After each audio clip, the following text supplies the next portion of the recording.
It's Friday, motherfuckers. You know what time it is? Lowlife podcast time. It's your boy Ryno back with another insane episode of the Lowlife podcast. It's actually probably not going to be that insane. It's just me. Danny is not behind my chair. I'm doing this one solo. Been having a rough week. So this one I had to move some stuff around, some interviews and shit like that, and I got to get it done by Friday, so here I am. Yeah, dude, in the last week, I'm not going to bitch too much, but boiler fucking shit the bed, flooded my basement, and I have to install a new one. So I have to work out a fuck ton of money I don't have, and I'm going to try to do it myself, but I ain't no fucking HVAC tech. So if you are, and you live near New Hampshire, where I'm at, hit me up. You can help me install it. I bet I can do it. It doesn't seem that tough, but who knows? Yeah, got a bunch of shit going on. Work is off the fucking chain. I'm absolutely drowning here. So I'm just trying to keep my head above water and trying to get my motherfucking Softail chop done. I've been grinding away at that every fucking extra second I get. There's so much fucking work putting these bikes together. And just when you think like I whiteboarded it and I'm like, yeah, I'm going to have to do that. I'm going to have to do that. I'm going to have to do that. And then as you start taking shit apart, you realize that some of the things that you wanted to do aren't going to work. Some of the material costs that you factored in, well, you fucked up too many times and you have to buy more material. And then you find stuff that's broken. I just, what is it? My ignition, sensor or cam sensor or whatever. Open up that little motherfucker and it's melted. Oh, I was looking and I was like, what the fuck is this like beige goo coming out of the bottom here? So I said, let's do a little research. And I popped that cover off and the thing was just fucking melted in there. Bike was still running fine, and apparently it's a common issue. I had a lot of people, I posted a picture on Instagram, and a lot of people hit me up, and they're like, yep, same thing happened to me. I believe they discontinued that part, and I got the replacement piece or whatever. So no problem, just, money not expecting to spend. But when it's all said and done, it should run better, right? So yeah, today I did I'm doing a fluid change. I just drained all that shit out. I got to do the clutch cable. I tried so fucking hard to make my own cables, but nothing seems to work right. I had I made a bird caging tool. So I got some new levers and I have the new style clutch cables on that, which are the hoop. And I need like a little ball to fit into my levers. And I was like, oh, well, I'll just fucking cut it and solder it, did a little research, got a little solder pot and what's called a bird caging tool. You can buy one for $200 or you can make one like I did out of some angle iron and a couple of drill bits. But yeah, I couldn't get that to fucking work right. The solder, it sticks everywhere, So like when I finally got it together, it was like the fucking pieces the bird caging tool were just like stuck together. Tried a whole bunch of, tried it in wood, tried it a million different ways. So I was on YouTube just trying every different way and just couldn't get it to work right. So I'm going to, I believe there's a way to convert those to a ring type with a dowel. So I just ordered a new fucking clutch cable and I'm just going to try to do that conversion somehow. But man, I've been grinding literally and welding my fucking ass off. I ran out of argon. I was welding up a battery box and like fucking ready to just bang it out, get it done. Running out of argon. Went and had to drop some Mo money on that argon tank. Shout out Air Gas. That's when you live in the sticks, it's a fucking pain in the ass to get argon. It's a fucking hour and a half round trip. So I had to go at like 7 in the morning before work. But yeah, I got that. Got the gas. I think I'm almost done welding. There's a bunch of like fucking holes in the frame where uh stock shit and clips and stuff used to go in. So I got all that welded up. All the fabs done, I think. I did all the custom pieces and tabs and shit like that. So I think I'm almost ready for paint. I've been doing, as I'm waiting for things to cool that I just welded, I've been fucking with Bondo on the tank and fender. Got some louvers on the tank and on the fender, stainless steel. They look pretty cool. But I had to Bondo them in, and that's a fucking mess. Bondo's a goddamn mess. But it's coming along. It's coming along, and I'm just touching it every day, doing something to it every day, breaking something every day. Because again, some of these parts I make, they do not work. Once I get them on there, I'm like, oh yeah, I fucking, especially when it's torn down, you forget the pieces that have to be on the bike. So I made like a fucking a mount for my hatchet, my Steel City hatchet, twisted one. And then I was like, oh, that's not gonna work once I put the pipes back on, like a fucking idiot. So I'm really, I'm making a lot of mistakes because I'm rushing, and my goal is to have this thing riding down the road at the end of this month. So running out of days and weeks here, fellas. So I'm just chopping it up and grinding away. And if I'm definitely going to be making some more mistakes, but I'm pretty much done all the fab work and ready to move on to some of the fun stuff. The paint is going to be huge. I'm going to be doing a legit paint job on this one. So I was talking to Dan, and I said, you know what? I'm just going to rattle can it again. And he put his finger, pressed it against my lips, and just went, shh.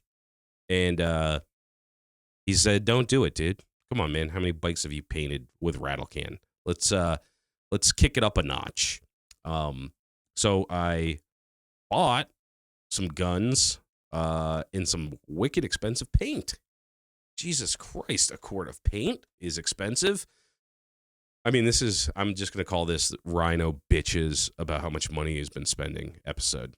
But man, it's fucking expensive for a quart of paint, So hopefully I paint other things, these colors and the things that I got. But like, you have to get primer, base, reducer, activator, clear, all sorts of shit, and metal flake. It just adds up. And I'm not painting much, man.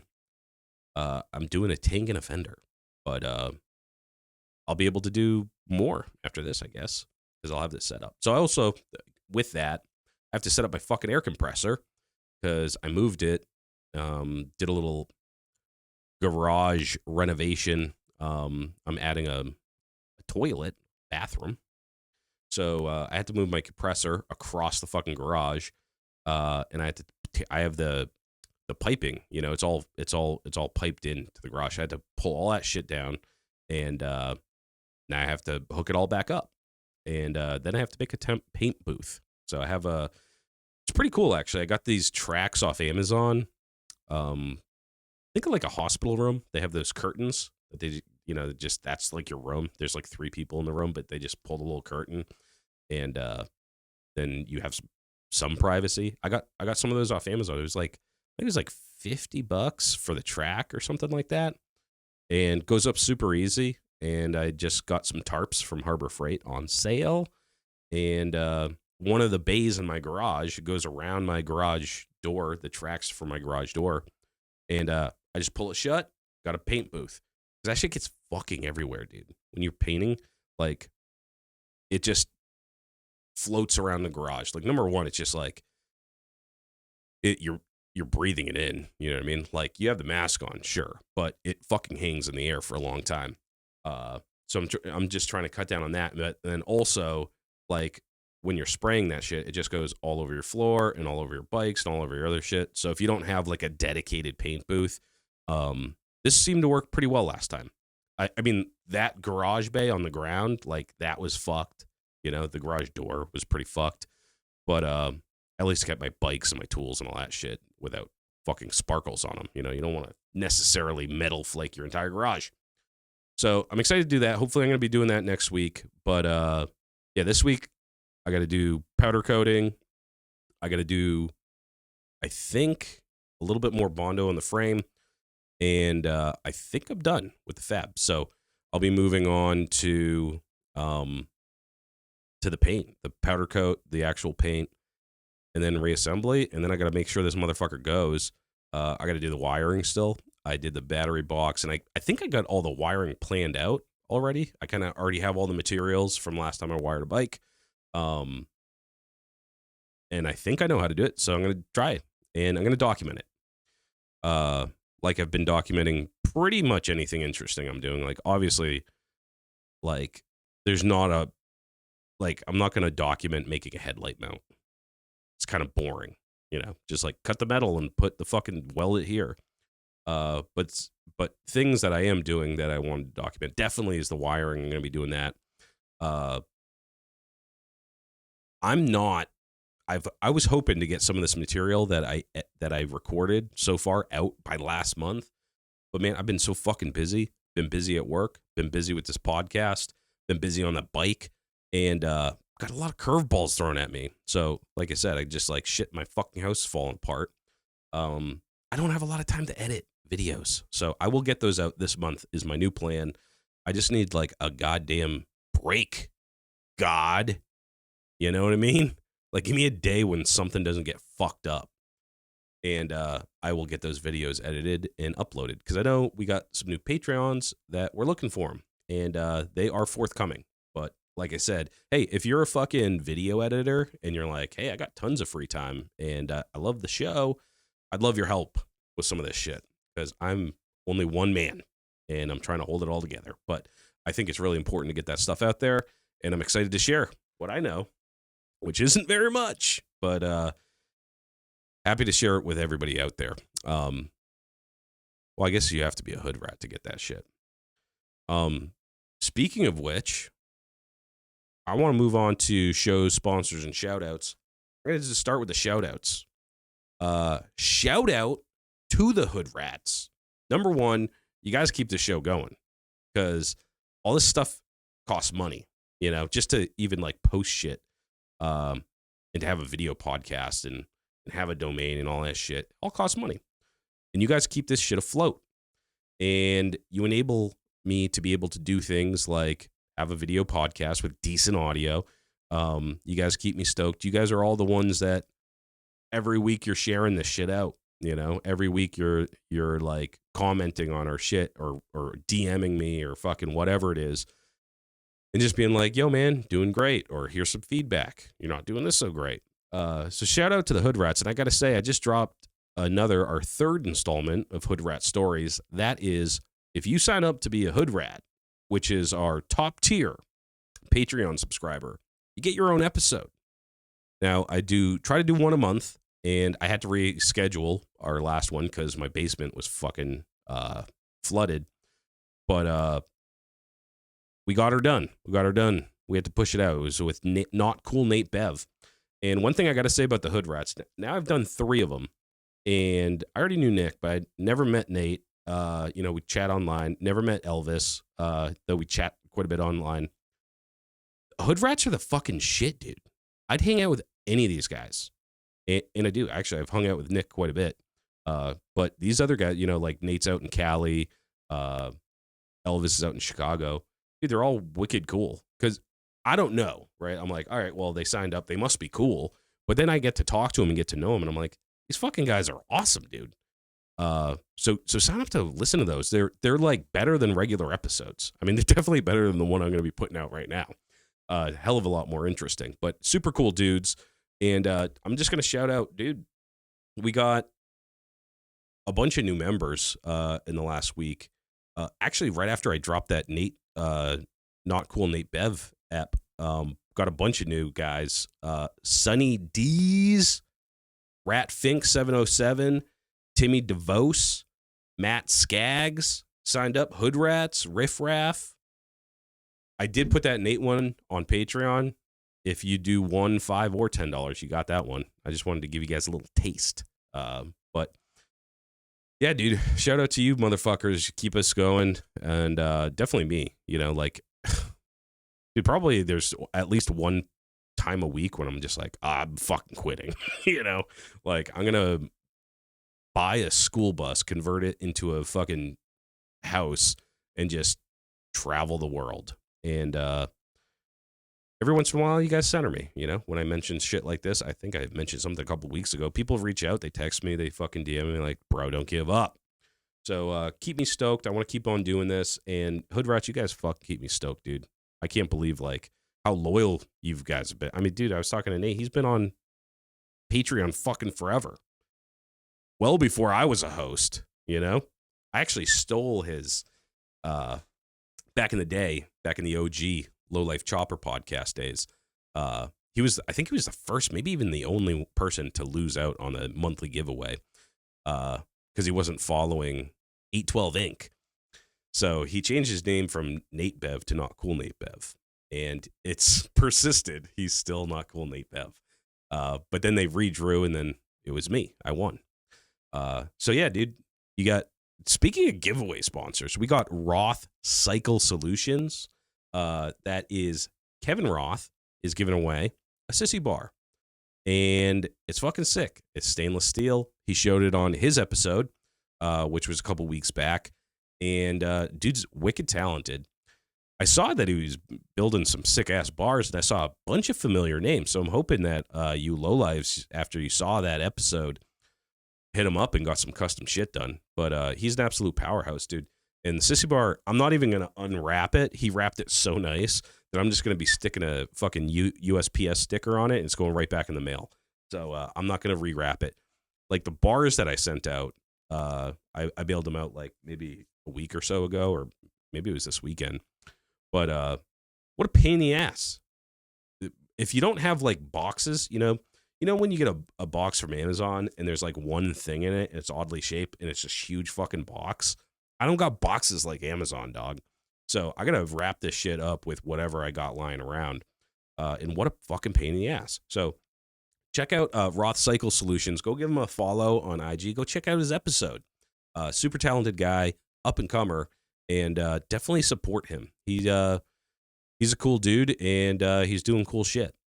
Really quality shit too. Like after looking at like the sissy bar I made compared to his, I was like, I have no business making sissy bars. My shit looks like dog shit. So yeah. Shows. Let's get into some shows. All right, you guys know what to do. Open up your calendar app. Open up your fucking, I don't know, how do you record what you need to do? Maybe you just tell your wife or your girlfriend or whatever. Maybe it's like memento and you get it like tattooed on yourself. So when you look in the mirror, you're like, oh yeah, I gotta go to the Reviver show, May 24th. That's Memorial Day weekend. Starts at noon. We got some heat. I gotta still suit. I'm way behind on everything. I still gotta let everybody know we made the decision on who's gonna be in the show. I'm gonna be reaching out to you guys soon. If I haven't by the time this drops, I don't think I probably will, but I will be getting back to you very, very soon. We got to go check the place out. It's at 100 Technology Drive. That's the brandy new Harley Davidson dealership. That's in Hooksett, New Hampshire. So Saturday, May 24th, you will not be on Uncle Bob's fucking pontoon boat, and you will not be getting a sunburn because you're like, oh, it's not that hot out. It's still May. And then you don't put any sunscreen on with your pasty ass. So you're going to be coming to our show, indoor-outdoor show. We're still looking for vendors. So if you want to vend, hit us up. Just hit up the page or email me at ryno@thelowlifepodcast.com. Infinite space for vendors. Infinite space. So you don't even have to worry about that, dog. We already have a couple people signed up. Harley's going to be bringing some of their own vendors, and we want some cool shit there. So if you do cool shit, hit me up, and I'll secure a spot. But yeah, be there. Because if this show doesn't absolutely motherfucking pop, I will not be doing another one. But we will be going to check out the new Harley Davidson dealership at the end of this month. It's not even done yet. I think we're one of the first shows there. I think it's going to be opening. I think they're moving in at the end of this month, maybe early May. There's not even going to be fucking shit stains on the urinals yet. So make sure you mark your calendar. May 24th. Be there. I'm going to be shit-faced. I'm going to be partying my ass off. It's going to be fucking fun. Okay? We got a couple of debut bikes there, too. Some real cool ones. So, yeah. You don't want to miss out on being the first to see some of the coolest motherfucking shit coming out of the Northeast. The other show you want to put in May is the La Spada Chopper Show. That's the 4th annual La Spada Chopper Show. That is 576 Primrose Street in Haverhill. They got some debut bikes coming there too. I know those dudes. I know some of the guys that are going to be in that show. They always bring the motherfucking heat. That show is awesome. Anybody who's anybody in New England goes to that show. Definitely be there. I'm going to be there. Dan's going to be there. And as per usual, I will be getting shit-faced in the middle of the day. It's my favorite thing to do. There's going to be, I think they're doing tintype photos. They always have like tattoo artists there. Like cool shit, dude. If you're into that sort of shit and maybe not into bikes necessarily, why are you listening to this show? But definitely get out to that one. That is like a season opener. I think it's the first show. You know, there's some swap meets right now, but I think that's the first New England like chopper show and one of the best. The other thing I want to say is Party at the Pen East. That is June 7th and 8th at the Shawshank Prison. I'm going to be up in you, Ohio. Dan's going to be all up in you. Our boy Alex Lang's going to be all up in you. We're going to be Eiffel Towering you, motherfuckers. Get out there. I want to meet you. If you're from that area, I know a lot of motherfuckers from the Northeast are going. Like a surprising amount of people. They're like, that's just east enough. There's a lot of dudes from New Hampshire going. But if you're in the traveling vicinity of that show, get there.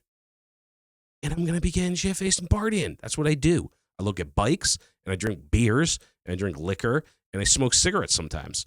So get out to the Party at the Pen, early June. I think it's Danny's birthday around that time, too. So we're going to get him a little cake, see how old he is. Mark your calendars, August, the Deadbeat Retreat. We never miss it, man. I've been going for years. It's the most fun event. It's the best camping event. I'm 100% locked in on that show. I'm definitely going to be there. I'm going to talk to Steve about doing some cool shit. We usually cover the bike games, but I have something different planned this year, and I already booked. I already got my spot, dog. I already put the deposit down. So go buy your tickets. They're live now. Deadbeatcustoms.com. Long time, the longest timest sponsor of this show. Steve over there, he's fucking supported us through everything. Even change a host and change the name. It's essentially a different podcast. He still fucking supports it. It was the Lowlife Chopper podcast. There's a guy named Grease and a guy named Loctite. Now it's the Lowlife podcast, and there's a guy named Dan and a guy named Ryan. And he still supports it. He's like, I don't give a fuck, dog. I'm down like that. So definitely get out to Deadbeat this year. I'm thinking about doing an early extended weekend. So if you're interested and you're a party fucking animal, hit me up. Because if I get enough people together that want to go out on Thursday and go out to Troy and go to the fucking El Dorado and hang out with Benny, get fucked up and do some fucked up shit, then hit me up. I'm not going to ride out there solo, probably. You know, because a lot of people, part of the fun of Deadbeat is the ride. So if I can get a group of people that were like, yeah, I'll fucking meet you in Troy, or I'll meet you in Vermont, or yeah, I'll come out to, and we'll roll out Thursday. Hit me up so we can have an extended weekend party in Troy. And then we go down to the fucking Catskills and party at the Blackthorn Resort. All right. Next up, I want to get into Ryno's mailbag. Letters in the bag. Oh, what a deal. Ryno sending word gives me chill. Every note he writes make you so divine. Hold him close to my heart. This is from Elvis Quamback. Mailbag Q. Let me wet my whistle here before I read this. I don't have like time to drink my beer when I'm constantly talking, when it's just me. All right. Here's a fun one. How do you measure your chain slack on a chopper? And I'm talking hardtail chopper that obviously doesn't use factory specs. Great question. Great question. I don't really measure it. Like, when you have stock shit, you kind of like, there's like a deflection and it's like a certain amount of fucking centimeters or whatever. Or if you have a belt, there's like sometimes they have a deflection thing like right on the chain guard. But yeah, once you get a chopper, dude, and you can just you put that chain conversion kit on it or whatever, and you're not maybe you're not familiar with chains. With a hardtail, I just put that shit tight. Like it doesn't need like flex. Like with a swing arm, it needs some travel. You know what I mean? Now don't fucking tighten the shit out of it because you'll lose a fucking arm. Like that chain will whip off and hit your homie behind you or something. But I just make it so it's tight, so it doesn't really deflect at all. Like maybe just like pushing down on it slightly, like maybe there's a little play, but I just get it tight. It depends on what kind of chain you have too. I'm a big proponent of getting a good chain, like not even just a decent chain. Don't get the cheapest chain. Been there, done that. You just adjust it all the time. You go out on a ride for 100 miles or 50 miles and you're fucking adjusting the goddamn thing. So get a good chain and then make it tight. Like if there's any play in it, just back it up a little bit more. And then when it stops having play, I think that's pretty good. It shouldn't be so fucking tight it doesn't move at all, though. Like it should just give a little bit. Yeah, I don't know if that's a good answer. Like just tight with. I can't give you like a measurement. There's not a good way to say it. Just tight, but not fucking crazy tight. I think I had another one here. I have so many fucking submissions. Hold on a second. Okay. Here's a good question for you. How much do you actually need fuses on a chopper? When I rewired my bike last year, I skipped putting on any fuses for whatever reason, and it's still running just fine. I get that if a fuse gets blows, it saves a component or system on the bike, but if it's going to break anyways, why not just skip the warning and let the fucker break so it can get fixed? Fuses are just cheap insurance, like you don't want to fry a headlight. Like sometimes depends how much you fucking spend on them. But fuses I actually like wiring with fuses in a fuse block because it just like when I'm plugging everything in together, like everything's going to the same place. So I don't do like inline fuses or like, I mean, maybe sometimes from like the battery, like a 30 amp fuse from the battery or something. But I like fuses because you just have them in a fuse block and then all your electronics are right there and you can trace the wire that goes from here. Yep, that connection's good to the component, and that wire's good and that fuse is good and you can trace it back to the component. So it protects things like expensive things probably. Like if you got like a fucking, let's say you got a really expensive headlight, like one of those F&A pancake lights. Those are fucking expensive. I don't want to fry that. Fuck, dude. I spent like $30 on my headlights, like on one of them. I don't want to fry that either. So I would say definitely pop in some fuses. If you have it wired with no fuses, pop an inline fuse on some of those components. Like maybe not a taillight if it's just a piece of shit taillight. Who fucking cares? But yeah, I like using fuses because it tells you what's not working too. So on the fuse block that I've used it on the last couple, but I'm using it again on this build. So it'll be part of that wiring tutorial that I'm doing.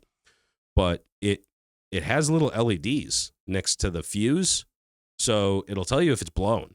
So you don't have to be like, what the fuck, and like go through every component. You don't need like a multimeter to figure out like what's fucked up. You just look down at the fuse block and you're like, that fuse, that's the circuit that's fucked. And then you can go and fix it. You know, you can just trace it back from that wire. So yeah, dude, definitely, I would say, yeah, I've never seen a wiring diagram without fuses in it or breakers. So definitely use those. And if you don't have them, I'd say that you probably should. It's going to save you a headache. Cool. All right. We got the housekeeping out of the way. Yep. So show sponsor shout outs. We got the fucking mailbag. I felt like maybe going on a rant, but maybe I'll save it. I'm not feeling too spicy right now. I've been pissed off though. I forget what I was watching. Something pissed me off. It was fucking Saw. Now you guys are gonna be like, Ryan, you old curmudgeon, you. But I'm gonna do a rant. Let's roll it. Roll that beautiful rant footage. Ryno rages, Ryno rants. He hates everything and he hates to dance. He's going on a tear and there's nothing you can do. Fuck everybody and fuck you too. All right, guys. If there's one thing I cannot stand, you already know this, the lip syncing, okay? But here's something that might be a little bit more, I don't know, subjective. But I was watching this video, and it was like one of those fail videos, you know? But it just got me thinking how old and fucking ornery I've gotten. But I saw these young men, and I'm at the age now where I don't go to weddings anymore, right? But there was a time in my life that every fucking weekend during wedding season, one of your friends or your girlfriend's friend or you ended up at a wedding like every weekend. It's typically, I think it's like in your early 30s or like late 20s, like everybody's getting married and you go to all these weddings and you're broke and you give them shitty wedding gifts. But you always get dressed up nice. And I love weddings. They're fun because they're typically like my favorite weddings are always open bar. And you just go there and get smashed and you wear a bow tie or whatever the fuck you do. I don't wear a bow tie, but you wear a nice shirt or something. But one thing I don't understand, and one thing I this video I was watching is just like all these guys dancing, like really getting after it, you know, and not like they're not like break dancers. They're not doing like the tango or something skilled. It's just fucking people like dancing around. Every girl has their shoes off, which, by the way, I think is so fucking annoying. It's like, put your fucking stank ass foot back in there. I want to see your foot. Yeah, I get it. You're in high heels. Why don't you just wear flats? Nobody gives a fuck about you in your high heels. Bring a second set of shoes. I don't want to see you in your hosiery fucking dancing around. Anyways, back to the men dancing. Unconscionable. First of all, you don't know what the fuck you're doing. You're just flailing your arms around. But I don't think dudes should dance. I'm sorry. Call me old fashioned, but it's fucking shameful. You look like an idiot. You're not even doing like a dance move. The DJ throws on some fucking like 90s or early aughts rap, and these dudes are going crazy. And they're bouncing around. They're like laughing and stuff. I lose all respect for a dude that dances. Gangsters don't dance. We boogie. I don't mind if you can bob your head. You can throw up some, shoot, like some finger guns or something, like get after it with the music, bob your head. Or if you're into hardcore, like my boy Dan is, go punch some people in the face, throw some elbows, like that kind of dancing. That's fine. But you should be having fun out in public. That's retarded. All right. You look like an idiot. And it's shameful. And that's my rant. Men should not dance. And women should keep their fucking shoes on. Learn how to dance in high heels. Or maybe just like, I don't know, have a pack some sneakers, have some New Balance or something. Actually, that's kind of a gross look too. It's just like the old lady at the office look, she's in like a suit like with like a skirt suit, and then she's like going for my walk at lunch, and she puts on her like gross sneakers. Anyways, today, what I really wanted to talk about, because I've been building, and last week we kind of touched on it. We didn't do as much as I wanted to because we were talking about some other bullshit. But it's hacking season, it's build season up here in the Northeast, and I wanted to talk about tools because I've had a lot of time to think. I don't listen to music in the garage really. It's usually pretty quiet. I mean, sometimes if I'm doing something like just fucking sanding Bondo off and I know I'm going to be there for an hour, I'll throw on a podcast or something. But most of the time it's just silent. It's just me thinking and trying to figure stuff out. And I can't do it when there's a bunch of shit going on. So I just fucking chill and I just work in the silence. And all I can hear is what's going on. But when I'm starting to build, and I'm not a professional. And dudes, if you fucking are a professional bike builder, you might be like, this is going to be boring. But this show isn't just for you guys. It's for the newbies. One of my missions for this show is to get young guys into this shit. You know, there's some young guys, they're coming up, and they need a good role model. And I can be your role model, buddy. All right? I have lots of life experience, and I'm pretty much right about everything. Prove me wrong. Now, I'm not great at bike building, but what I do have is stick-to-itiveness. And I'm a deep thinker. So part of the reason I'm in the garage, it's silent, I'm in my thoughts. You know, it's kind of like a meditation for me. But I work a lot of shit out. And one thing that I wanted to impart to you is, there's certain things, if you're going to build a chopper specifically too, that you need to absolutely fucking have in your garage. And you might not be there yet, but you're going to have to get there. And these things don't just make your life easier. These are the tools that are essential to building a chopper. You have to have them. So I'm going to do my top 5 favorite tools or essential tools or whatever I call this show. But just 5 tools. And they're in no particular order. I'm just going to go through a list because I think the first one is actually the most interesting.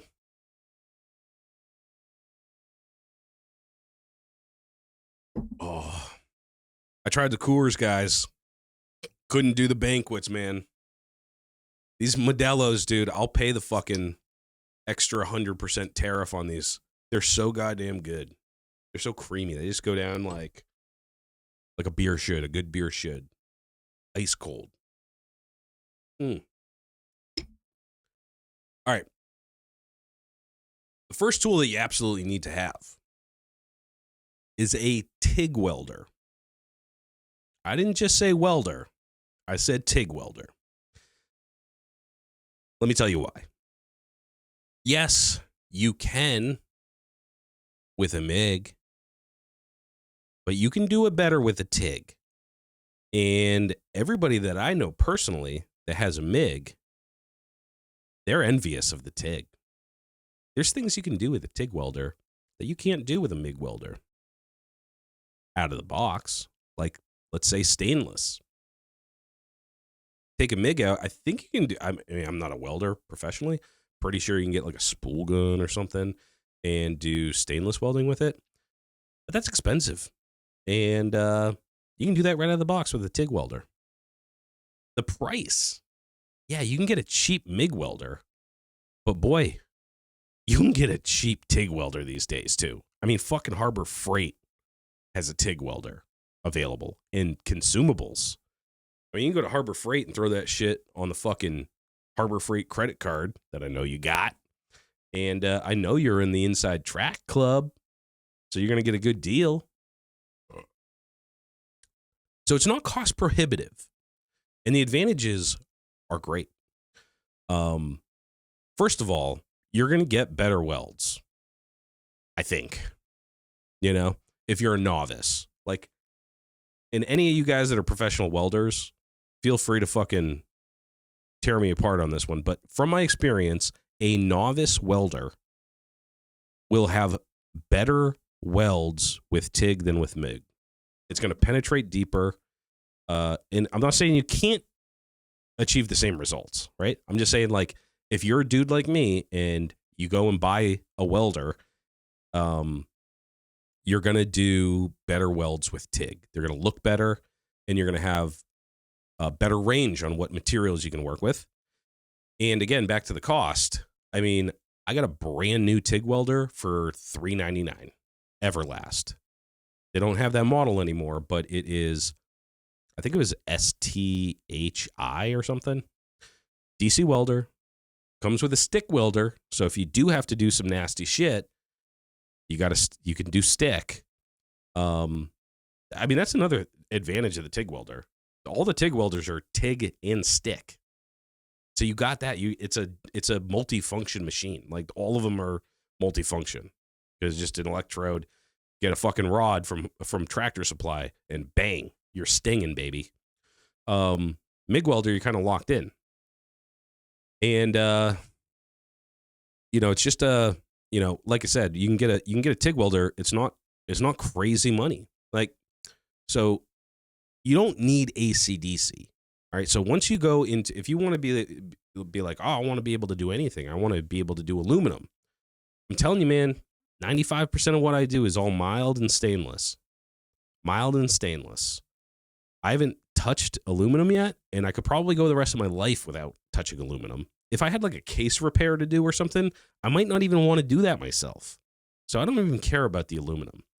I do want to upgrade, though, to AC/DC machine, just because I'm at that point where it would be nice to have. And I've come across a couple of things where I'm like, oh, fuck, that's aluminum. I can't use that. But most of what you're going to do is mild and stainless, and you get that with just a DC machine. And it's going to cost you, like I said, Everlast is not the cheapest, but it's not the most expensive. And if you're like me and you're just a garage builder, you don't need a fucking Lincoln. You don't need a fucking Miller. There's plenty of budget options available. Everlast is great. I have it. I'm a little bit biased. They have, their headquarters is in like California. You have Prime Weld. Their headquarters is in like fucking New Jersey. Yeah, they're not made here, but their customer service is headquartered here. And I haven't had to use it yet. But a couple things about the cost. You don't have to buy it new. And I was just looking, because I was looking to upgrade, recently. And I was just looking on Facebook Marketplace. Dude, you can get some good deals. I actually was going to buy this one. There was a Prime Weld, I think it's what it's called, with a cart with a bunch of the fucking Weldmonger fucking shit in a case, like all for like $800 or something like that. But the guy like didn't want to talk to me. I was like, I'll come pick it up tomorrow. And he's like, I'm not around tomorrow. I'm like, okay, fucking Sunday. And he didn't just ghosted me, wouldn't answer me. So he's a fucking prick. And if you listen to the show, fuck you. But yeah, dude, get a second hand. You don't need a first hand. You don't need it brand new out of the box with that new welder smell. And like I said, dude, even if you do buy it new, yes, there's going to be some things that you're going to have to buy with it. And I'm going to go through that right now. Because I didn't do this when I first bought mine. I got mine, like I said, for $399. And all it comes with is the welder and your torch and maybe like some little odds and ends. But it comes with this like little finger thing on and off. But if you're buying something entry level, there's only a few features. Like, you're not going to have pulse, right? If you want to have pulse, you're going to be spending north of $800. If you want to be able to do AC, you're going to be spending fucking $1,000. But just like entry level TIG, you're going to be spending, $400 or $500 to get started. So you're going to get the unit. And what I did was, it was $399. I think it was on sale or something. And I said, fuck it. And it has one of the best features that you're going to want is high frequency start. So there's lift arc, which you have to put it on to whatever you're welding. And then when you lift it off, it starts. High frequency start, it's hovering right where you need it, and then as soon as you hit the pedal or the fucking finger trigger or whatever, it's just going to start going. So get one with high frequency start, just does DC, and has like a stick welder in case you have to do some shit. I don't miss it at all. Like I don't miss having like, so really for me, the decision, I really wanted to have pulse because I wanted to be laying them dimes, dog. You know what I mean? And that's kind of like cheating, you know, kind of like you can set the pulse and just like move it along or whatever. And you can get those like stack of dimes. But, you know, I was watching tons of videos and shit on welding. And one of them was an old timer, you know, I think it was like weld.com or something. They have some cool like startup videos. And he was like, you can buy the fanciest machine, but if you can't like the art of TIG welding, if you can't TIG weld with a basic machine, you're not a good welder. And for me, that's what made me pull the trigger on the most. I wanted one with all these features, but what I really needed was just a simple TIG welder so I could learn the technique. So don't try to hide your like, yeah, you're going to suck at first. Dude, I've been doing it for years. I still kind of suck. I mean, but I've never had a weld fail on any of my bikes. And I've done hardtails. I've done all sorts of parts. I've never had a weld crack. The fucking shit will hold, even if you're shitty like me. Even though some people say I'm good, I'm definitely not like good. I know like when I see someone like grease weld and I like firsthand, I'm like, that's good, right? I get it done though, baby. So don't let that stop you. You're not going to be the best, and you're going to have to learn. There's a sharp learning curve, but once you get it, you can stick fucking metal together, dude. So yeah, I was like, all right, is what inspired me just to get a basic TIG welder, was just learn the technique of TIG welding. Just get that down, and once you're good at that, then you can get all the fucking bells and whistles and all the cool shit, right? So yeah, $400. I think it was free shipping. What I didn't do, this particular model, and I think they do now, they all come with a foot pedal. You're gonna want a foot pedal. If it just comes with high frequency start with a little finger button, you're going to have to be fucking with amperage all the time, right? So with MIG, it's all about like wire speed, amperage, all that shit, right? So you have to like get the settings right, and they tell you like what, like on the box, like on the welder, it'll say like this thickness, this type of steel, like have this and this, these are the settings. And you just set it to it, and then you bzz. But with TIG, it's more like a spiritual thing where you have to like know what you're working on and like focus on the puddle, right? So what I do is, number one, if you have just the finger thing, you're like, all right, so what is this? You're gonna be fucking with the amperage and shit, so you don't go too high, because once it's on, it's just on. So what the foot pedal does is the harder you push it, the more amperage comes out. So if you're plugged into, and another thing is you can do it on 120, all right? I have 240 in the garage, and that's what I use, but they have a little adapter, and sometimes I use it if I have to move it to somewhere. Like when I was welding a bed frame in my bedroom, put it on 120. Comes with the little pigtail. I didn't have to buy that separate. But that'll get you up to 120 amps or something like that, or 100 amps it goes up to. I forget what it is on mine. But once you get the foot pedal, you use the whole range, baby.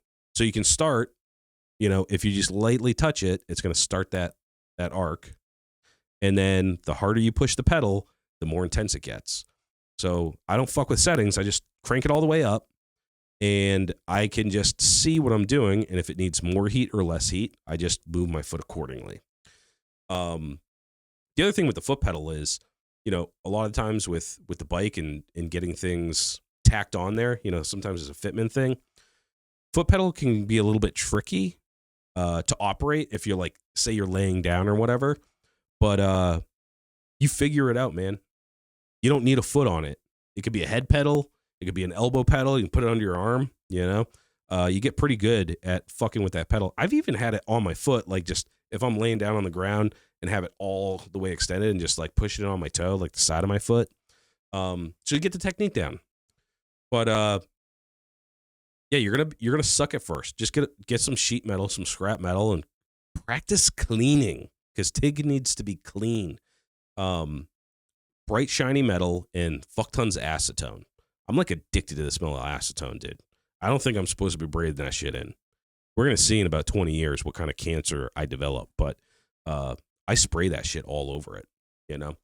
I have, you know, the Scotch Brite, the red Scotch Brite. I have obviously my flap disc to get things prepped, and then drench whatever you're working on acetone. And then the technique just comes along, right? Just the more beads you put down and the more times you like fuck it up, the better you get. And dude, I still dip my fucking tungsten, and I still fucking forget to put the ground clamp on and all that shit. But man, the things I've been able to do with that TIG welder is just amazing. And it will just a $400 TIG machine is going to get you everything from welding your own hardtails, which by the way is not very hard. You don't need a fucking frame jig. You can do it down and dirty, baby. All the way to making your own stainless parts. And you're going to want to work with stainless. So get a TIG welder. Now, you're going to have to buy a bottle of argon. I got a 60. Man, I don't remember what I paid for it, but I was going to get a backup. And they're fucking expensive now. Hundreds of dollars plus a fill. So get a tank, a small tank, and then you're going to want some consumables, right? A couple of things I would recommend is, number one is a foot pedal. Get a foot pedal. Don't even fuck around. Don't try to learn TIG without one. It's fucking stupid. I did the little finger torch thing forever, and it was such a pain in the ass. Consumables, you don't have to fucking break the bank, man. You're learning, you know? You're going to be breaking cups. You're going to be fucking smoking tungsten. So pretty much all I use is, 2% lanthanated little blue band. Get them on Amazon, dude. They're fucking cheap. They're pretty much giving it away on Amazon. You can get cup sets, you know, like all the cups. Get gas lens kits. Just go on Amazon, dude. They're like, seriously, like $12 for like 15 cups. And if you don't know what a gas lens kit is, inside the cup, there's a little screen. And basically, it's like the principle is like the same as like your faucet, you know, like on your sink. There's a little screen. You take that screen out, it just everywhere. That little screen kind of keeps it in a nice little pattern. So I definitely highly recommend a gas lens kit. And it doesn't have to be those big fucking goofy looking white cups and shit, right? Just go on Amazon. I use a number 6 for everything. Little pink guy, gas lens kit, little 6. For me, I've used them all, and that one, it gets into the tight spaces. It gives me enough coverage. That's just my preference. You know, I'm sure there's like, and plus I don't want to spend all my money on argon. So I'm not having like fucking 20-second post flows. I'm not back purging shit. Like, I'm just as simple as it gets, guys. Gas lens kit seems to help with the argon coverage. And then I use cheap ass consumables, dude, on Amazon. I've been doing this for years. I'm not like buying all that fucking crazy shit. You don't need it. Especially when you just get started. So to start, you buy the fucking unit, $400. Go get a fucking tank of argon, couple other $100. Maybe you're up to $500-$600 now. Then go on Amazon, buy gas lens kits, tungsten, and get your rods on Amazon too, because you get way more for your money. And you're doing shit in your garage, dude. Like, maybe I wouldn't recommend getting shit off Amazon like mad cheap if you were doing customer work. But I'm not talking about doing this as a side hustle, boys. I'm talking about building bikes and fabricating. Just get fucking cheap ass shit. It works fine. Works great. Like, dude, I got more fucking. By the way, I use 308L on everything. It's for stainless, and it works on mild steel, and it works on stainless steel, on 304 stainless. So 308L, I went on Amazon. And I bought like fucking 50 pounds, and it was so goddamn, it was like $20 and came like the next day. And they're all like half, they're not the big long rods. I hate using those where you're just like fucking, you know, and I'm not cutting them. These are just like cut in half. They're like half ones. And I just got a brick of it for like fucking $20, and it works great. And I don't even care if I fucking throw it on the ground and there's half a stick left. It doesn't matter. It's so cheap. And it works just fine.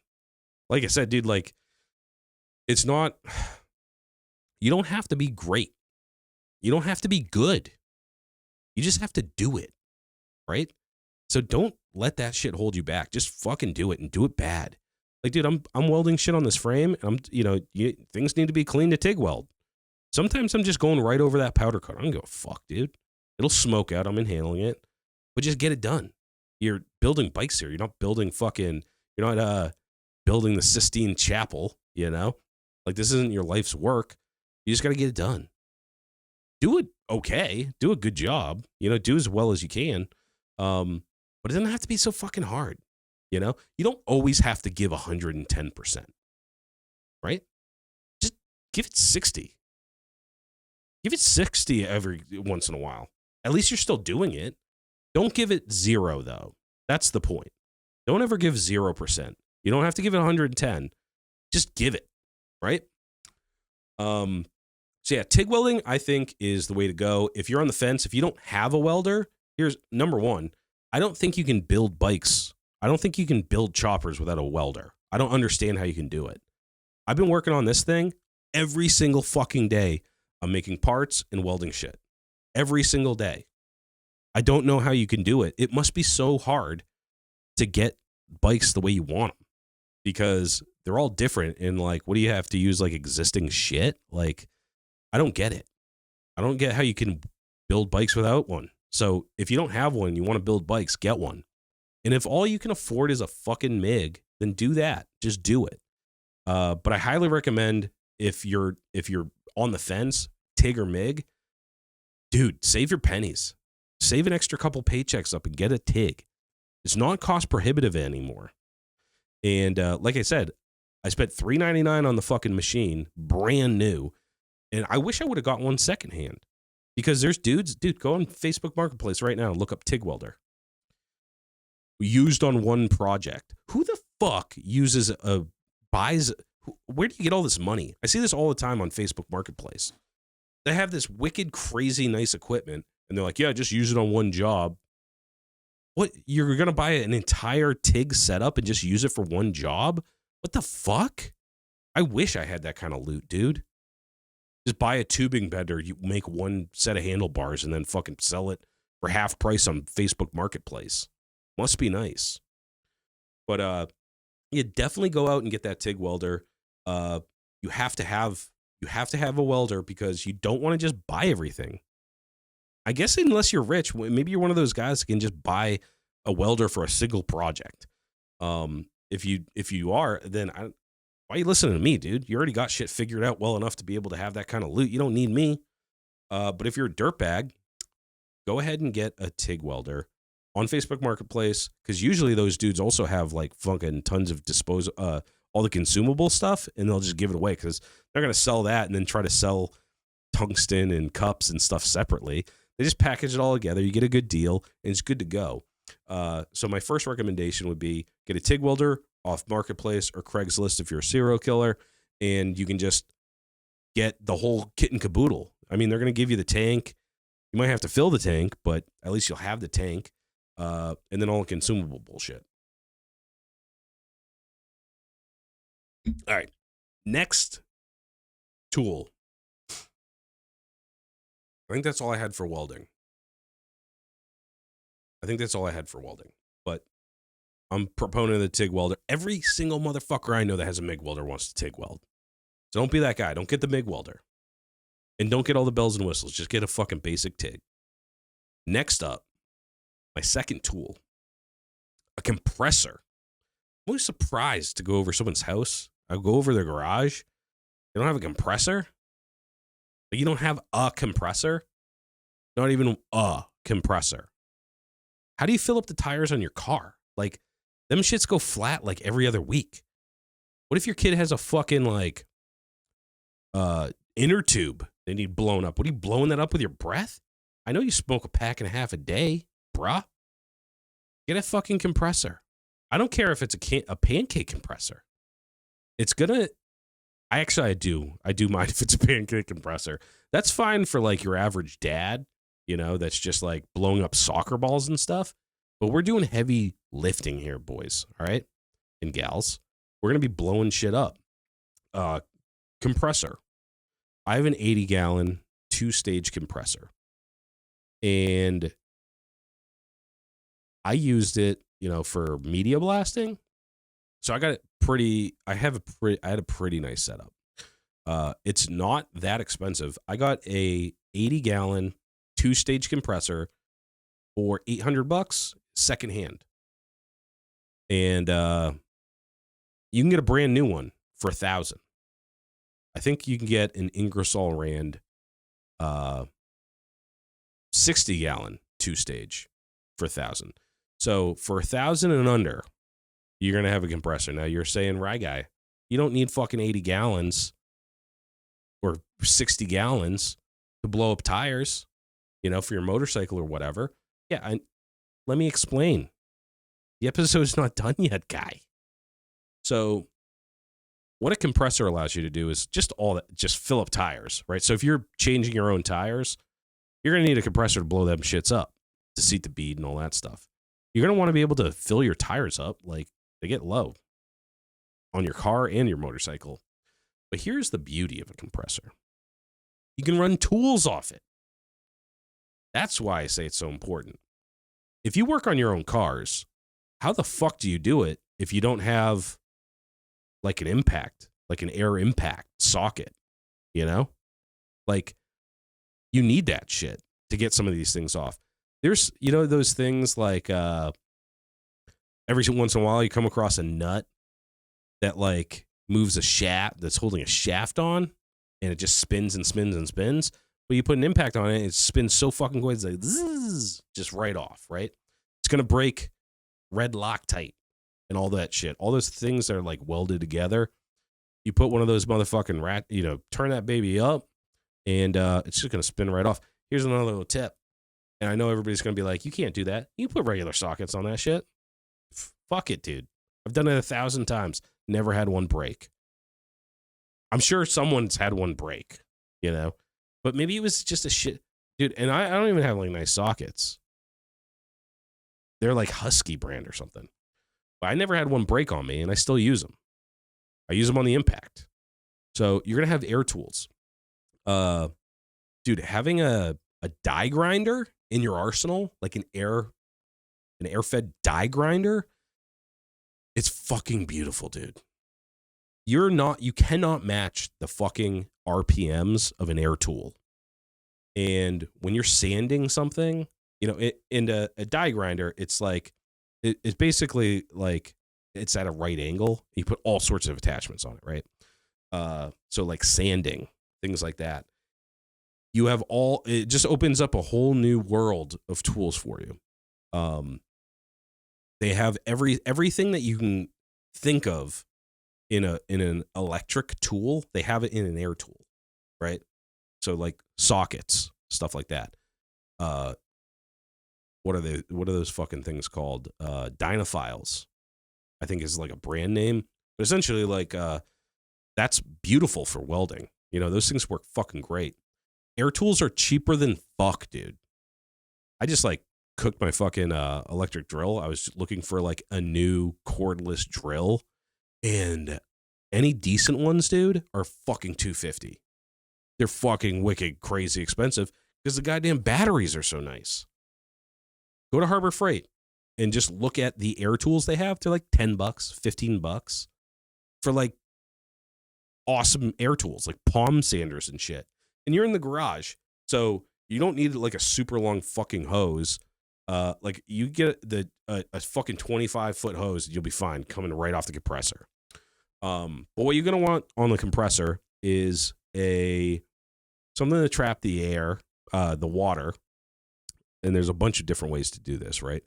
The easiest way is they just have a little piece. It sits next to to your regulator, and it just fucking I forget if you put it before or after. I think it's after. No, I think it's before. I don't know. But you can just look online, like what's an air circuit look like, right? You've seen some people use these long tubes. They have like little drains at the bottom. I think I'm eventually going to do that. But for right now, I'm just going to be doing just the, I forget, I can't even say. There's two different kinds of filters that trap the water. But when you heat up, the air is hot, right? Because you're compressing it. So the byproduct of that is moisture. That's going to get in your tank. And I found out the hard way, you don't want that shit in your tank. It gets in your lines. It gets in your tools. It rusts shit out. And it turns into this nasty goop because there's like, it mixes with oils and shit. So yeah, just get something to take the water out. And then you're going to want a regulator. And then you can attach fucking air tools to it, dude. And you're going to be a goddamn monster. And you're going to be able to unlock these frozen nuts that you've never been able to take off. And they're wicked quick too, by the way. Like you take off a nut. Like if you have a nut and you take it off with like a regular ratchet, it's like, take it off with a fucking ratchet, spinning like mad quick. It's like, fucking nuts spinning, dude. So you're going to be unlocking the power of air tools, which is fucking awesome.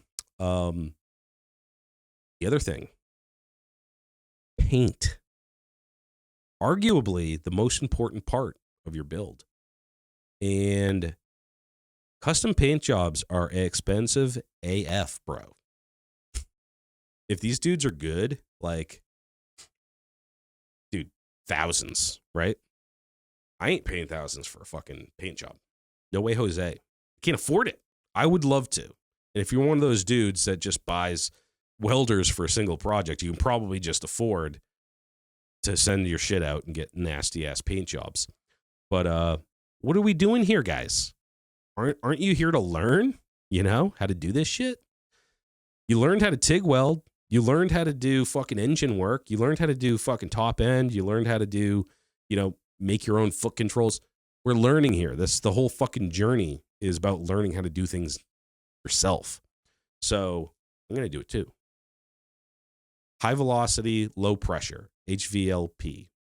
HVLP. Yeah, I got that right. You're going to get a gun. And maybe I can make a recommendation. Dan gave me a recommendation. I bought one today. You don't have to go ham. Anything, any gun, a Harbor Freight gun, the purple gun, is better than a spray can. Oh, show. The quality of paint that you're going to have to use is going to be better than a spray can. Oh, show, right? Because it's catalyzed. But the compressor ties into this. You need air. You're not going to be sitting there with a hose. Although I've seen some people do that. Probably how they did it back in the day before compressors were invented. But get a compressor to run your air tools, but also your paint gun. You don't need as big a compressor for an air gun. But here's the thing. There's a duty cycle on any compressor, which means that for however much time that it's running, it needs to cool off because those things get fucking hot. And I don't give a fuck about my compressor. I run that shit. I was vapor honing with that shit constantly on. No duty cycle, no cooling off. That fucking shit got hot. But yeah, I think it's like what, 20, 30 PSI or whatever for a gun. I think they're different depending on what guns you're using for spray and paint, but very low. So if you get an air compressor, like a fucking huge one, it's going to be at like 120 PSI, and it's not going to kick on that often because you're spraying low velocity, But then you can do your own paint jobs. I actually just ordered. So Dan gave me some recommendation for the gun, and he gave me a recommendation for some paint. And shit's expensive, dog. But it's going to be fun to do. It's going to be fun to do this. I've done a million rattle can jobs, and it's time to step up, put on my big pants, put on big boy pants, change my dirty diaper, put on big boy pants, be a man. So I'm going to do an actual paint job, and I bet it's going to be fucking sick because I'm going to learn how to do it correctly. I've learned through the rattle can process of using 2K rattle can. So I'm not that scared, So maybe you take some baby steps. Maybe you do the rattle can, then you graduate. But you should definitely eventually graduate to doing your own. Dan's probably going to kill me. He's like, you're taking business away from me, motherfucker. But I think everybody should do this yourself, You should at least try it, right? Just try it out. But start with the rattle can because I dropped a few $100 today on this shit. But the compressor, the other thing about the compressor is I have mine all piped in. I got this like Max line, 3/4 inch line. It's fucking awesome because it's like aluminum tubing with like a rubber outer coating or plastic outer coating. and it gets piped right out. So it's the outlet on my compressor is 3/4 inch. So I'm not losing any capacity, any volume of air moving through the line. And once the line is pressurized, it comes down to these drops. And from there, I think it's like a 1/2 inch or something like that, right to whatever I'm using. Right. So if I have, I have everything has like a quick release on it. So anywhere in the garage that I am, I have it on every single wall and in the center of the garage. I have a drop. So I have 4 drops. I don't have one on the garage where the garage doors are, but I have one. There's a center post, has a drop, one on each wall. So I have 4 drops in the garage. So anywhere I go, there's air. So I can plug in a tool anywhere and have air. And as far as painting goes, I have one where I'm going to be doing my painting right on that wall. So, I think it was like $200, and my garage, it's not huge, but it ain't little either. I think it's like 20 by 25, something like that. 20 by 25. And I think this Max Line stuff was like $200.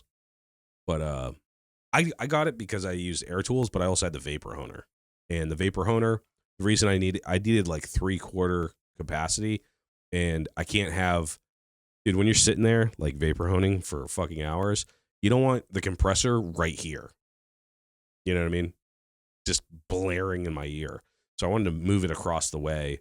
And then I was able to put it anywhere. But you don't need that shit, right? You just need a fucking hose, get a bushing from 3/4 down to whatever, and stick a 3/8 hose in there. And then fucking use your tools, use your spray gun, and definitely get a compressor. And if all you can afford is one of those little pancake ones, it's better than nothing. It's better than nothing. You ain't going to be running tools, but you could probably run a paint gun for a single paint job, and you're going to have to fill up your fucking kids' soccer balls, or footballs, hopefully. Soccer's fucking gay. All right, that's enough about the compressor. I love my compressor. I would love to have a better one, and I can't wait till this one eats shit so I can buy one. I should have gotten a better compressor before. And that's one of the rules, or one of the unwritten rules about compressors. They say, you go on these forums, you ask questions, and everybody says the rule of thumb with a compressor is buy the biggest one you can afford. So if you can only afford a fucking 20-gallon, get it, or save your pennies. The biggest one I could afford was a 2-stage 80 for $800. But I wish I had bigger and better ones, like really about the CFMs, especially with media blasting. But with air tools, you don't need huge CFMs to operate it. So you could probably do a 50, 60-gallon, be fine. But get one. I think I had a fucking Craftsman one for years. I think it was like a fucking 30-gallon or something like that. It was fucking awesome. Just having it wheeled around, you can bring it places. Very helpful. All right. Number 3, angle grinder. I know you're like, no duh, but listen, I brought this one up specifically because you need 2 angle grinders. One is not going to cut it. No pun intended. Here's why you're going to need 2. And I got mine. I have DeWalt. And I got on sale, and I got 2 for $99. Not bad. You want 2 because you're going to want a flap disc on one and a cutoff wheel on the other. That's what you're going to want. You don't want to have to constantly be changing from flap wheel to cutoff wheel. And I'm going to say this right now, too, is, like when you start fabricating parts, or if you're fabricating parts, constantly cutting and grinding, and rounding off and cleaning it up. So get 2. Mine stay on my welding table, right, for the most part. So I always know where they are. They're always right there. And that's also like where I fabricate from. So when I'm on the welding table, I'm not welding, I'm cutting, or I'm grinding. So get 2 grinding angle grinders. I had a Harbor Freight one, worked for fucking years. I think I still have it. I just upgraded. So you don't have to blow your whole wad on angle grinders, but I got the DeWalt one. Get one that's like a 2-pack if you can find it. I don't know if like maybe I just got lucky. I don't know if that's a common thing. But you get 2 of them, so you're not constantly changing the fucking wheel. Because when you're building stuff, you want to focus on the building of the thing and not like adjusting your tooling all the time. But yeah, mine just they're plugged in all the time. On my welding table, I just have angle iron that I welded across, and they just hang there. So if I need to cut something, I cut it. If I need to sand something, I use a flap disc fucking on the daily for fucking everything. So get 2. And as far as the wheels go, the cutoff wheel, I cannot recommend this enough. Lennox metal diamond cutting wheel. They have it at like, forget where I got it at like Tractor Supply. But they have them. I think Diablo makes one. I actually looked at Harbor Freight. They do not have a metal cutoff wheel. They only have the fucking fibrous ones that scare the shit out of everybody. But they last forever, man. I actually just got a new one like maybe a week ago, and I had that wheel for years. I got a new one. I remember I got a new one because I was doing Loctite's shovel head hardtail. So I go, you know what? I've had this other one. I've had like 3 of them in my entire life.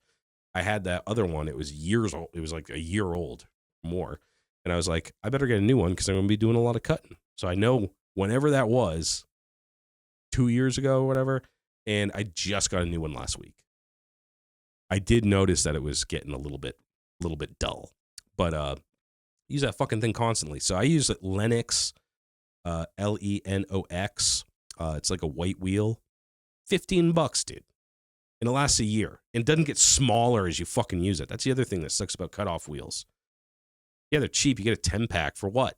$10, $15, dude. I'll blow through a fucking 10-pack in a day. And the whole time your cutoff wheel's just going, just getting smaller. So it's getting harder. And the whole time you're like, I wonder when this thing's going to fucking explode and take my eye out. So I can't recommend these things enough. Lennox is the type I use just because there's a Tractor Supply down here.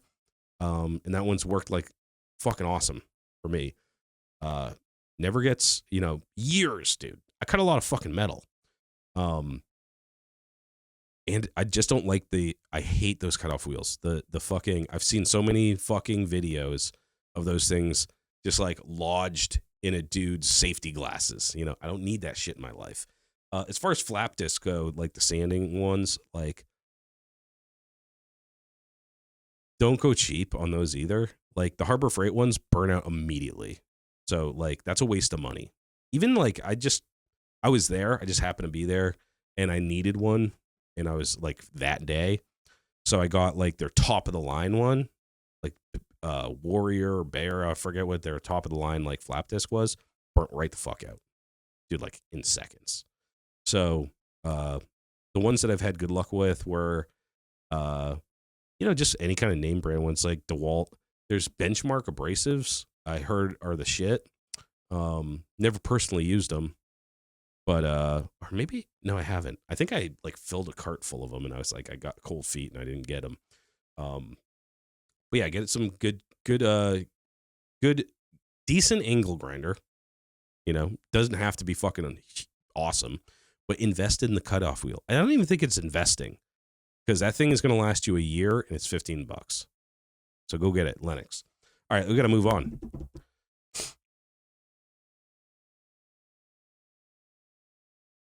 All right.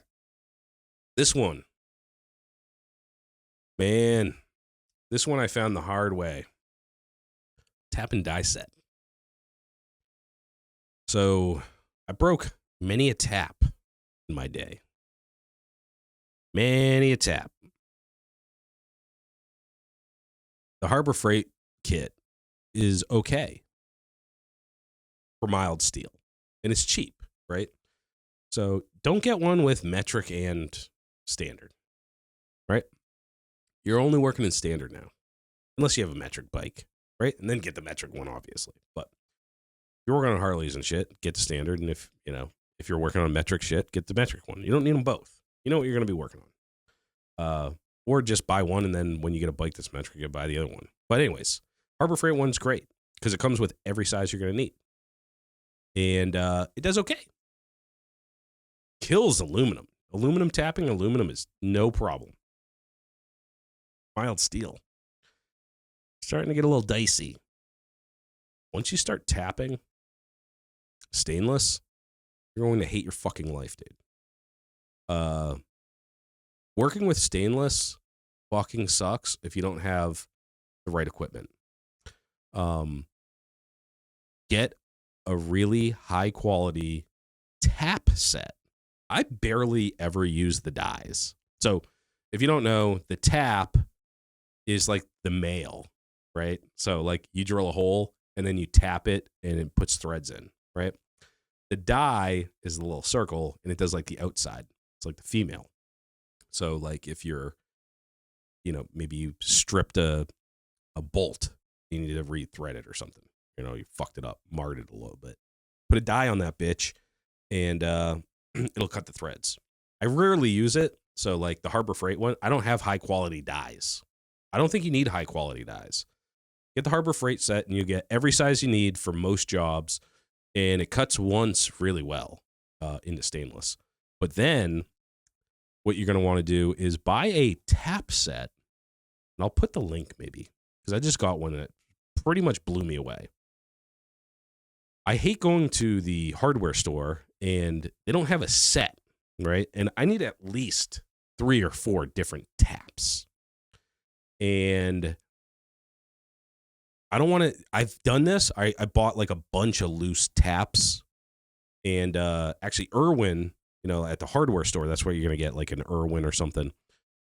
They have the tap with the drill bit.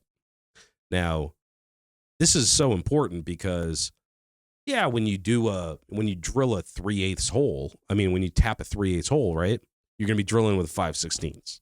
That's the size that matches up. But not always. Sometimes you need some weird sizes of bits. And if you don't have like a huge variety of bits, it's going to be a pain in the ass. So what I got is a tap and drill set.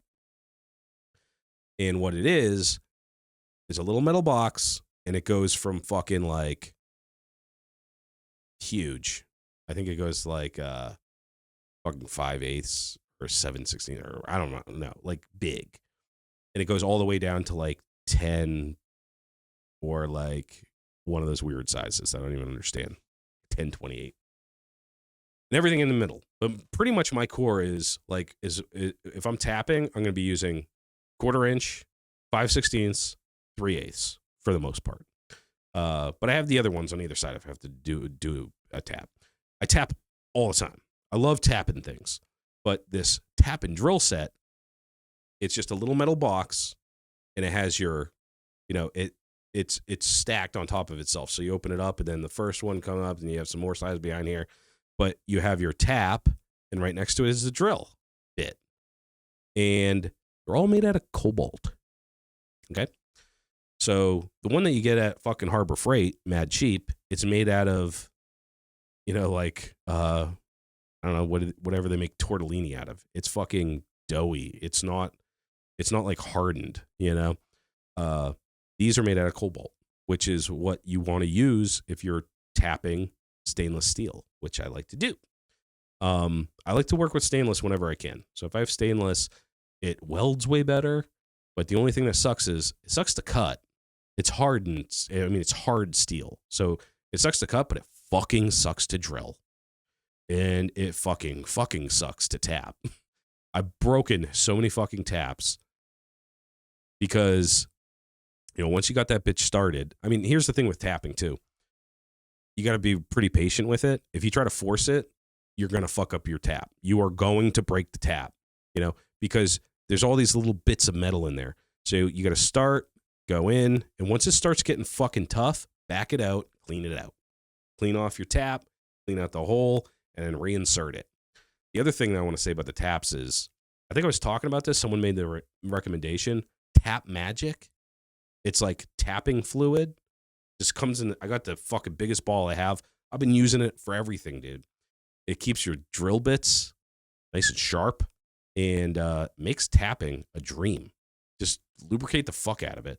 Just put a little dab on your fucking tap, put a little dab in your hole, and just keep it nice and wet. But that tap magic, dude, tap magic fucking works really well.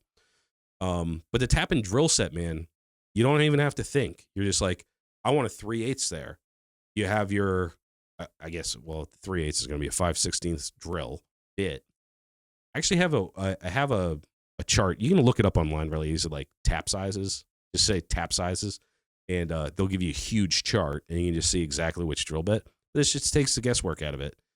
And you're not losing it like when you're working on another job, right? It's all in the same kit. So you got Cobalt, it's all in this kit. It's all stacked nicely. And you take your drill bit, you drill it, you know that tap's going to fit.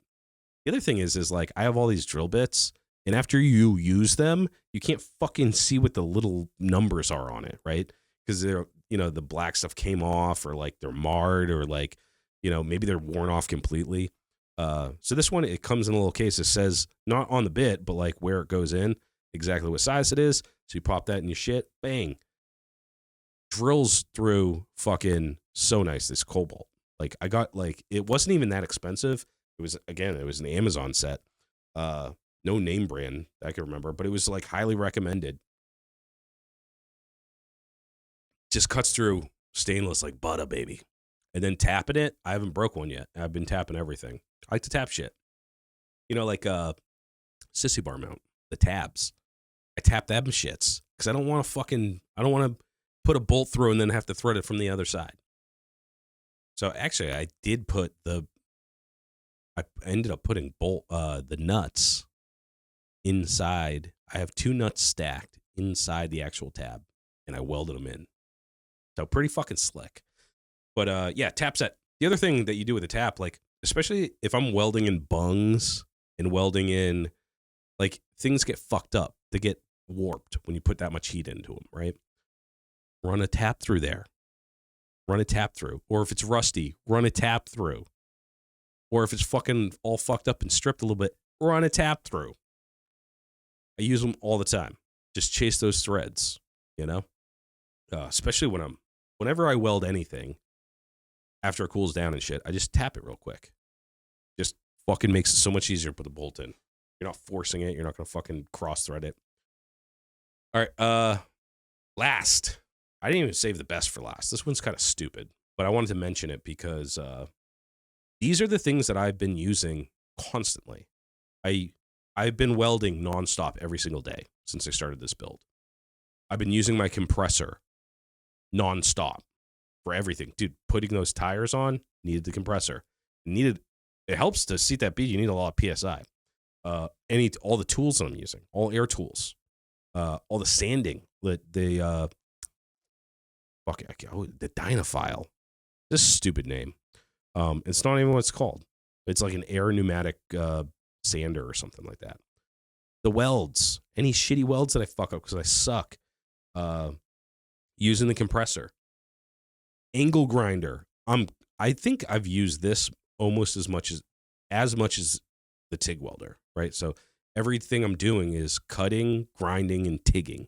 But the angle grinders, having 2 of them is awesome. Actually, I think I might even need 3 because I just got an angle grinder attachment that's a pipe and tube polisher or sander. So it was $30 on Amazon. It attaches to your angle grinder, and it has three pulleys on it, and you have a belt sander on it. And for exhaust or stainless steel rod, it just wraps right around. So any curved surface, you can just be like, $30, dude. And then I got a bunch of fucking, and Amazon, dog, fucking sandpaper to go along with it. From fucking, I think I have down to like 80 grit all the way up to like 3,000. So I'm going to be able to polish up my like sissy bar like mad easy. So I think I might even get just a 3rd angle grinder just for that. Because I had to take that off to like, if I used it, I'd have to take it off and put it back on. That one's a pain in the ass. That does not come on and off easy. All right, number 5, Cobalt drill and stop bits. So again, mild steel. This shit eats mild steel for breakfast. No problem at all. Cobalt. You're going to spend a little bit of extra money on these bits, so go easy on them. And here's what I found with like stainless steel. Once it starts smoking, let up. Okay? So once you're bit, you see a little poof of smoke coming out, it's time to cool it off and re-lubricate. Now, I've been using that Tap Magic for all my drilling too, and it's been a dream. But I spent a little extra money and I got a set of Cobalt drill bits, right? Just a standard little box set. But here's what I really wanted to bring up. Harbor Freight. The Hercules step bits. Fucking cook, dude. Now, I posted something about them online and people are like, yeah, they're good ones, you know? Bro, I've been using them for weeks now. And I've been putting them through stainless, dude. I've been putting them through stainless. It's doing a good job. You get the cheap little yellow ones that they have at Harbor Freight. Good fucking luck, bro. Good fucking luck. You're going to be there all goddamn night trying to get that thing to 3/4 inch wide. You know what I mean? These fucking Hercules, dude, they're holding up. I'm keeping them lubricated. I'm not like smoking them out. Not doing like stupid shit with them. But, dude, I think I got 3 for like under $30. It's like $10 a bit. And they already paid for themselves. If you've ever used like a step bit to try to hog out a huge hole in stainless, you know what I'm talking about, dude. Like maybe you get up to 5/16 and then things start getting a little bit heady. You know what I mean? And then that one step on that bit, if that gets smoked, the rest of them up the step bit are fucked. The other thing, as far as bits go, I got, and I didn't even know this was a thing, a pilot bit set. So it has a bunch of small sizes. I think it goes up to like 1/4 inch. Like it's a bunch of pilot hole drills, but they're super sharp. I got this at Tractor Supply too, and they're Cobalt. And what I do is you drill your little pilot hole. So first of all, you're going to take your little punch, make sure your shit doesn't wander. Then take one of the smaller bits for the pilot hole, just get through. Once you're through, you can throw on one of these step bits, and it's just like, dude, you can get up to like 5/16 in 3 steps. And, dude, like I said, stainless steel is up in the middle of the night with the coveys pulled over its fucking face, afraid for its life for these Hercules bits. Like, these fucking things are nightmare fuel for stainless steel. They fucking kick ass. I'm going to tag you in this Harbor Freight, and I want a sponsorship. Maybe I'll reach out. Give me some more shit to fuck up stainless steel with. Let's see what you got. All right. I think that's it, dudes. So we got TIG welder, compressor, 2 angle grinders, a tap and die set. Tap and drill set is more important. I'd say fuck the die. I'd say go with the tap and drill set. And then a good set of Cobalt drill bits, step bits, and pilot bits. I'm assuming you already have like an electric, like like an electric drill, because you're gonna need that for some of this stuff. Yeah, man. That's it for this week. I appreciate you guys.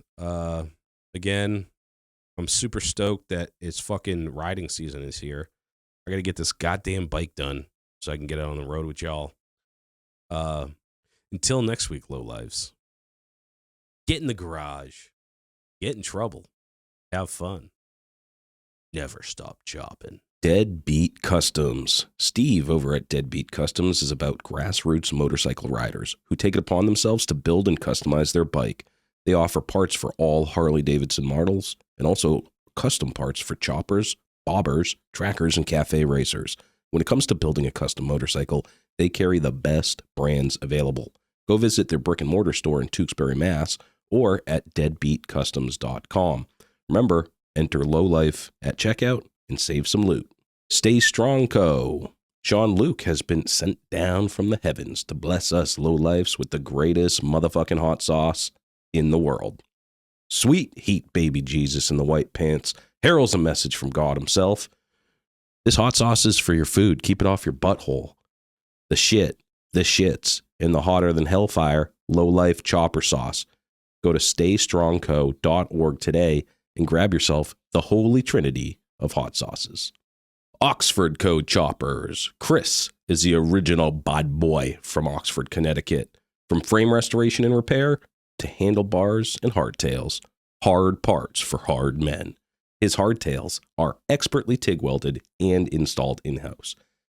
Made of USA-made steel, cast axle plates, he is your man for the hardest shit to hit the East Coast since Hurricane Bob. Find him on Instagram at oxfordco.choppers. Steel City Blacksmithing. Josh specializes in handcrafted steel work right outside of Pittsburgh, Pennsylvania. Anything from custom motorcycle parts to hammers and tomahawks. Don't get it twisted. If it can be twisted, he's twisting it. Check him out at steelcityblacksmithing.com today.